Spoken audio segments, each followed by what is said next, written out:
8.7 FM, The People's Voice. This is Kunle Amzat Studio, Akojopo 88.7 FM. Welcome to News Around the World.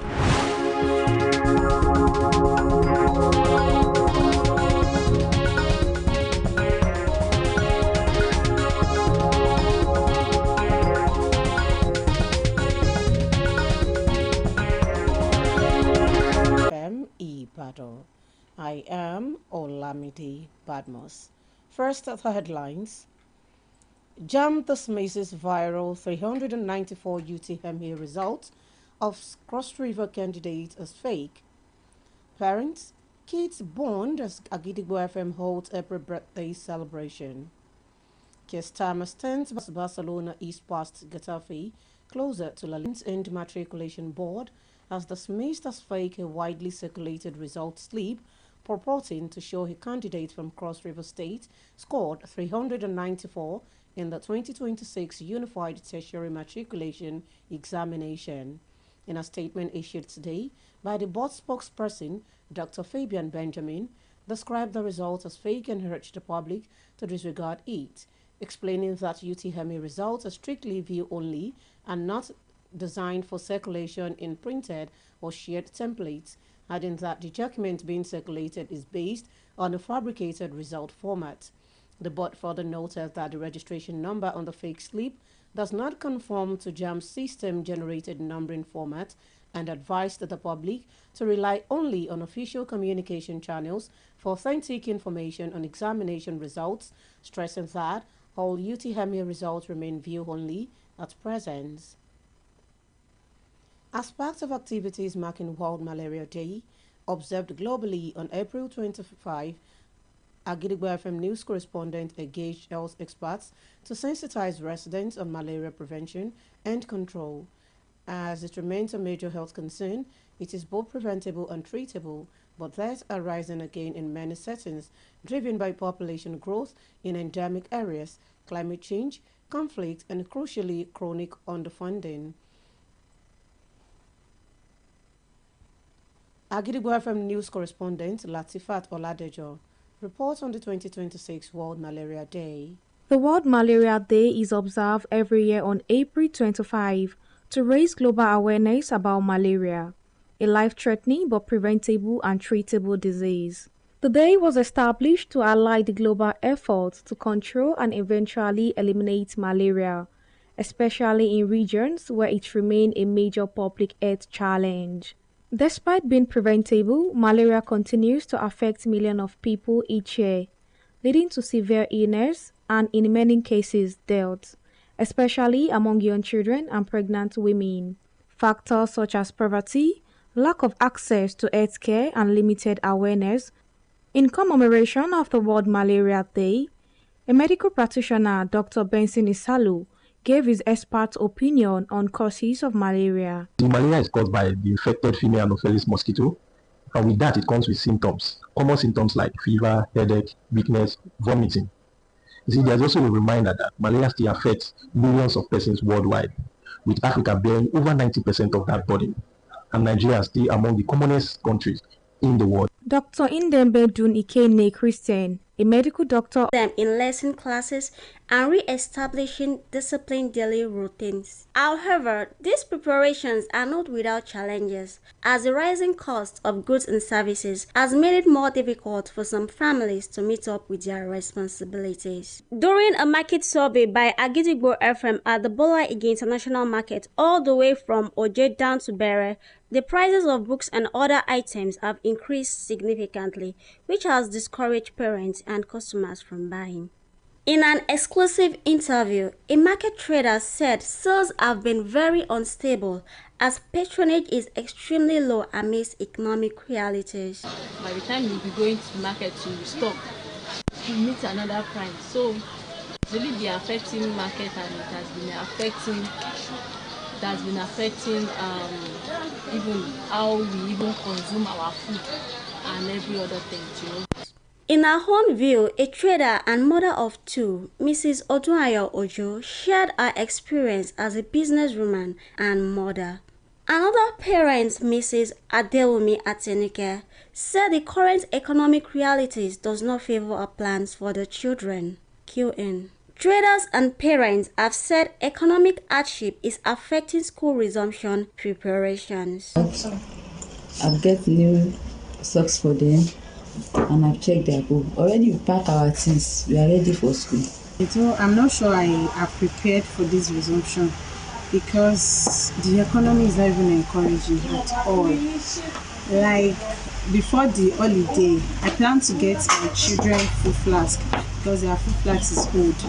So when I got to the market, I was pricing a food flask for about 15,000, 18,000 thereabouts. Children are not around, but we'll be back so they can get used to waking up early.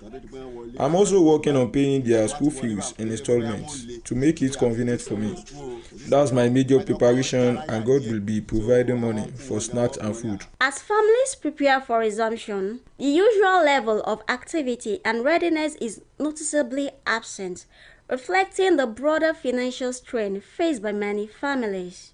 Overall, the situation highlights the urgent need for relief and improve economic conditions to ease the burden on both parents and traders. Yetunde Fadaya, Agidigbo FM News. The Agidigbo FM monthly birthday celebration for April was held today at the Broadcasting House. The event drew families for a day of games, music, and dance competitions. Parents bonded while children made new friends, with attendees expressing gratitude to the station for sustaining the monthly program. Several parents and children thanked God for the opportunity to celebrate together and commended Agidigbo FM for creating lasting memories through the initiative. Now it is time to link up with our United Kingdom studio for the foreign news. News from Clemza Studio, Agidigbo FM. United Kingdom, I am Olushola Damilola. Sir Keir Starmer has defended his decision to sack Ollie Robbins over the vetting process for Peter Madison. The Prime Minister fired Sir Ollie last week over his decision not to disclose that the former Labour peer had faced security checks ahead of his appointment as ambassador to Washington in December 2024. The former Foreign Office chief said there was an atmosphere of pressure and constant chasing from Downing Street while the vetting process was taking place. However, Sir Keir said no pressure existed whatsoever in relation to the case. There have been calls for Prime Minister to resign over the saga as he faced more pressure for the forthcoming election. Although Sir Keir Starmer told the journalist that he will stay on and fight the next general election. Investigators ruled there was no criminal liability in a car crash that killed Diogo Jota and his younger brother Andrew Silva. Jota and Silva were killed in a car crash in northern Spain on July 3, 2025, when their Lamborghini veered off the A52 motorway. Following an investigation, a Spanish court has determined that the crash was due to the car suffering a blown-out tire while overtaking a car before bursting into flames upon hitting a barrier in the middle of the carriageway. The court concluded that no criminal action is necessary regarding the deaths of both Jota and Silva. And that ends the news from Kuliamza Studio at Gidigbo FM. United Kingdom, I am Olushola Damilola. Welcome back. Now we shall also be moving to our Maryland studio, United States, for more foreign news. News from Kule Amzat Studio, Agidigbo FM, United States. I am Oluwatosin Sonya. President Donald Trump and officials in his administration were the likely target of a suspect who fired on a security agent guarding the White House Correspondents Association dinner in Washington, according to the U.S. Acting Attorney General Todd Blanche. The man fired a gunshot at a security service agent at a checkpoint in the Washington Hilton Hotel before being tackled and arrested.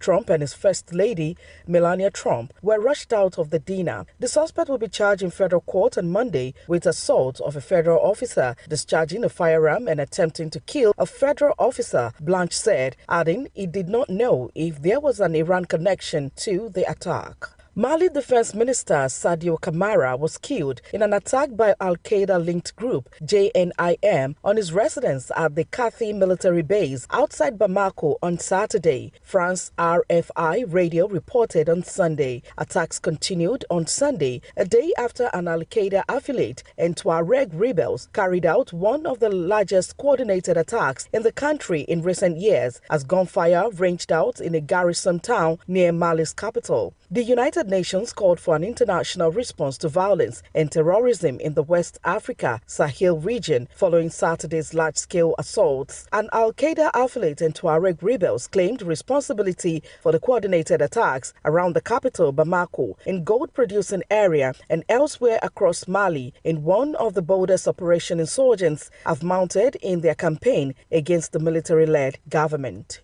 And that ends the news from Kule Amzat Studio, Agidigbo FM, United States. I am Oluwatosin Sonia. Welcome back once again. Now in the exciting world of sports. Barcelona has closed in on a second consecutive La Liga title after Fermin Lopez and Marcus Rashford scored to help earn its first win at Getafe in 6 seasons on Saturday. Fermin dedicated his 45th minute opener to the injured Lamine Yamal, Barcelona's leading scorer and assist maker, who will miss the rest of the season with a muscle injury but hopes to be fit for the World Cup with Spain.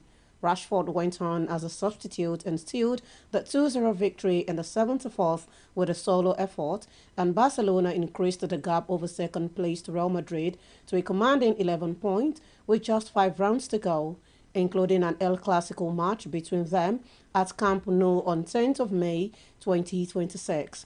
The result pushed Barcelona 11 points clear at the top of the La Liga table with 5 matches remaining in what was described as a massive step toward retaining the La Liga title. And up next for Barcelona is a away game against Osasuna come 8 p.m. on Saturday. To wrap up the news this evening, here is a recap of the headlines. JAMB dismisses viral 294 UTME result of Cross River candidate as fake. Parents, kids, bond as Agidigbo FM holds April birthday celebration. Kestama stands by sacking Oli Robbins, signals intention to fight on. U.S. official says Trump was likely target of shooting at White House correspondents' dinner. Marcus Rashford scores as Barcelona ease past Getafe, closer to La Liga title. Don't forget that you can listen to us live on our website www.agidigbo88.7fm.com. You can also download our mobile app on Google Play Store and iOS. Simply search for Agidigbo 88.7 FM. Follow us on Facebook at Agidigbo 88.7 FM, on Twitter and Instagram at Agidigbo 887 FM, and subscribe to our YouTube channel. If you have news stories and tips for us, contact our newsroom on 070-8714-4865 or send us a mail on newsroom@agidigbo887fm.com. And before we go this evening, here is a quick tip. Be not afraid of growing slowly. Be afraid only of standing still. Finally, we have come to the end of the news around the world on the most listened to radio station, Agidigbo 88.7 FM, Ibadan. I am Olamide Badmus. Thank you for listening. Good evening. News is information, and information is power.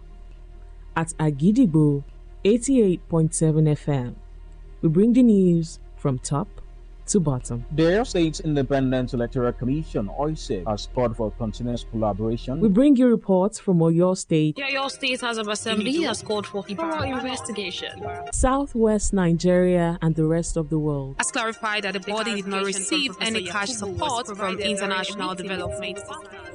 Trust us to keep you informed every hour, every day. Agidigbo 88.7 FM, the people's voice. Agidigbo 88.